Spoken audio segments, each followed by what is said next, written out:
व्यालयज्ञसूत्रमिन्दुशेखरं कृपाकरं नारदादियोगिवृन्दवन्दितं दिगम्बरं काशिकापुराधिनाथ कालभैरवं भजे।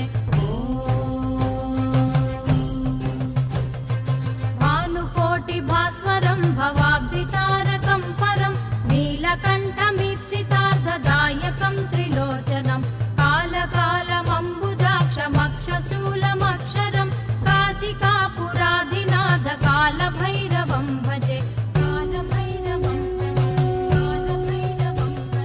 शूलटङ्कपाशदण्डपाणिमादिकारणं श्यामकायमादिदेवमक्षरं निरामयं भीमविक्रमं प्रभुं विचित्रताण्डवप्रियं